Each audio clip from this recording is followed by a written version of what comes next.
Hello everyone, আসসালামু আলাইকুম। আশা করি সকলে ভালো আছো। তো আজকে একটা বিশেষ দিন। তো বিশেষ দিন বলতে আজকে আমার মেয়ের জন্মদিন, মানে ওর 4 বছর কমপ্লিট হলো। তো সেই উপলক্ষে আব্বু আম্মুদের একটু দাওয়াত করছি। আর সাথে ওর জন্য কিছু করব, দেখি সন্ধ্যাবেলা বাইরেও যেতে পারি। তো কি করি না করি সবকিছু তোমাদের সাথে অল্প অল্প করে ডিটেলসে শেয়ার করব। আর দেখো, সকালবেলা উঠে মা আমি সেম সেম ড্রেস পরে নিছি। তো এছাড়াও মনে করো পুরো ভিডিওতে আরো রান্না বান্না কি কি করছি না করছি, কি কি আয়োজন করব আব্বু আম্মুর জন্য সবকিছুই থাকছে। তো পুরো ভিডিওটা লং হতে পারে, স্কিপ না করে পুরো ভিডিওটা দেখো। আর সকালবেলা আমার মেয়েকে জন্মদিন উইশ করছি কোন আইসক্রিম দিয়ে, কারণ কোন আইসক্রিম ওর বেশি পছন্দ। আর সাথে ওর জন্য পায়েস রান্না করছিলাম, তো ওটা এখনো দেওয়া হয় না, দিব দেখি কখন খায়। তো চলো পুরো ভিডিওটা শুরু করি। অনেক রান্না বান্না আছে, তো অল্প অল্প করে তোমাদের সাথে সবকিছু শেয়ার করার চেষ্টা করবো। তো চলো পুরো ভিডিওর সাথেই থেকো। তো এই যে দেখো, সকালবেলা ঘুম থেকে উঠে প্রথমে আমার মেয়েকে দাঁত ব্রাশ করিয়ে রুমে বসিয়ে রেখে তারপরে এখানে আমি ফ্রিজ থেকে আইসক্রিমটা বের করে নিলাম। তো আমার ইচ্ছা ছিল প্রথমে ওকে আইসক্রিম দিয়ে উইশ করব, তো তার জন্য আইসক্রিম রাত্রেই আমি ওর আব্বুর দিয়ে আনায় রাখছিলাম। তো এখন ঘুম থেকে ওঠার পর ওর আইসক্রিম দিয়ে হ্যাপি বার্থডে বললাম। ও তো আইসক্রিম পেয়ে মহা খুশি, আরো বেশি খুশি ওর খালামণি, তারপরে ওর আপু ভাইয়া, মানে আমার আব্বু আম্মু আসবে সেজন্য।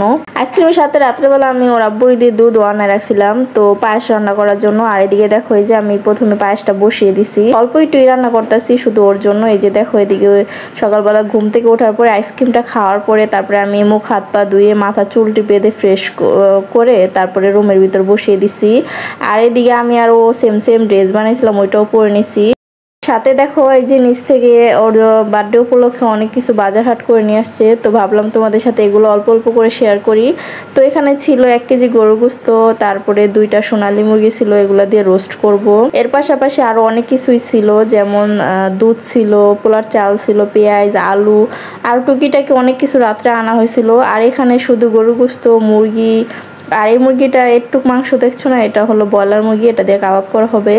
আর পাশাপাশি এখানে পুডিং বানাবো, তার জন্য দুধ ছিল, ডিম ছিল, পাউরুটি ছিল, চিনি ছিল, সবজি ছিল, মানে টুকিটাকি অনেক কিছু বাজার হাট করা হয়েছিল। কালকে রাত্রে অনেক কিছু আনা হয়েছে টুকিটাকি, আর এখন সকালবেলা অনেক কিছু আনা হয়েছে। তো এখন এগুলা সবকিছু গুছিয়ে মুছিয়ে এখন রান্নাটা করব। তো সবকিছু যতটুকু পারি শেয়ার করব। তো এদিকে দেখো, আমার সবকিছু কাটাকাটি ধোয়া পরিষ্কার করা হয়ে গেছে। এখন আমি গরু গোস্তটা মেখে দেখে বসিয়ে দিব। তো তো তোমাদের সাথে শেয়ার করি, চলো গরু গোস্তটা আমি কিভাবে মেখে দেখে বসাই। আর সবকিছু আজকে বাটা মশলা দিয়ে রান্না করব। আর এদিকে দেখো রোস্ট করব। এই যে রোস্টের জন্য দেখো মুরগিগুলা ভালোভাবে ধুয়ে পরিষ্কার করে লবণ মেখে রেখে দিছি। তো এটা হলো সোনালী মুরগি। আর সাথে কাবাব করব, চিকেন কাবাব, আর হলো গিয়ে ডিম আর গুঁড়া মাছও করবো আম্মুর জন্য। ভাত করব, সাদা ভাত। তো চলো সব এক এক করে করি। তো কালকে রাত্রেই আমি মশলাপাতি সবকিছু বেটে রাখছিলাম রান্না বান্না করার জন্য। তো মাংস সবকিছু আমি আজকে বাটা মশলা দিয়েই করব, রোস্ট, গরু গোস্ত। তো যাই হোক, দেখো এদিকে আমি প্রথমে পেঁয়াজ কুচি, টমেটো, আর এখানে অনেক পদের মশলা বাটা দিয়ে দিলাম। প্রথমে দিলাম হলো দারচিনি, এলাচ, লবঙ্গ, জয়ফল, জয়ত্রী, সবকিছু একসাথে মিক্স করে একটা পেস্ট করা হয়েছে। তারপরে আদা রসুন বাটা, বাদাম বাটা, টমেটো কেচাপ, তারপরে তো গুঁড়া মশলা দিতে হবে, যে এই গুঁড়া মশলা ছাড়া তার রান্না হবে না। তো গুঁড়া মশলা বলতে কি হলুদ ফাঁকি, মরিচ ফাঁকি, জিরা ফাঁকি, গরু মাংসের মশলা, পরিমাণ মতো লবণ, তারপরে সামান্য পরিমাণে এখানে তেল দিয়ে দিলাম। তো তেলটা বুঝে শুনে দিও, যেহেতু গরুর মাংস প্রচুর পরিমাণ তেল হয়। তো এখানে আমি অল্প একটু দিছি, লাগলে পরে দিব। তারপরে যে মাংসটা হাতে ভালো করে মেখে নিতে হবে। মাংসটা ভালো করে মেখে নিলে টেস্টটা দারুণ হয়। মাখনের পরে আধা ঘন্টা তোমরা রেখে দিতে পারো। তো আমি এই যে আধা ঘন্টা পরে যে চুলায় বসিয়ে দিছি। তো এই যে দেখো, আমার যেহেতু 2টা চুলা, এক পাশে আমি গরু গোস্তটা বসিয়ে দিছি, আরেক পাশে দেখো প্রথমে পেঁয়াজের বেরেস্তা করে নিছি। ওই বেরেস্তা করা তেলটার মধ্যে আমি পেঁয়াজ কুচি দিয়ে, তারপর দারচিনি, এলাচ, লবঙ্গ, এগুলা মশলা দিয়ে, তারপরে ব্লেন্ডার করা ছিল পেঁয়াজ, ওগুলা দিয়ে দিলাম। দেওয়ার পরে এখানে আদা রসুন বাটা, বাদাম বাটা, রোস্টে যে যাবতীয় মশলাপাতি আছে ওইগুলো এক এক করে দিয়ে দিলাম। তারপরে এখানে টমেটো কেচাপ দিয়ে দিলাম, যেটা মোস্ট ইম্পর্টেন্ট রোস্টে। টমেটো কেচাপ দেওয়ার পরে এখানে আমি একটু কালারের জন্য মরিচ ফাঁকি দিয়ে দিলাম। তারপরে এখানে গুঁড়ো দুধ দিলাম। তো এখানে গুঁড়ো দুধ তারপর লিকুইড দুধ দুটোটাই ইউজ করা হইব। তো আমি এভাবেই রোস্ট রান্না করি, একবার ট্রাই করে দেখো, দারুণ হয়। তারপরে এখানে সামান্য একটু লিকুইড দুধ দিয়ে দিলাম। আর মাঝখানে আমি এখানে মানে ঝোল যেটা আছে না বলে পানি, ওইটার বদলে আমি এখানে পুরো দুধই ব্যবহার করব। তো মশলাটা কষানোর পরে এখানে আমি মুরগির মাংসটা দিয়ে দিলাম। তো এটা আগে থেকে আদা রসুন আর লবণ দিয়ে একটু মাখানো ছিল। তোমরা চাইলে একটু হালকা করে ভেজে নিতে পারো, বাট আমি আজকে বাজি নাই তাড়াহুড়াতে। তো এই যে দেখো ফাইনালি আমার এই যে রোস্ট রান্নাটা দারুণ হয়েছে, কিন্তু তাড়াহুড়ার মধ্যে ছিলাম, সবকিছু আমি ডিটেলসে শেয়ার করতে পারলাম না, যতটুকু পারছি শেয়ার করলাম। তারপর এদিকে দেখো এই যে সাদা পোলাও বসিয়ে দিছি, সাথে কাবাবটাও করে নিছি।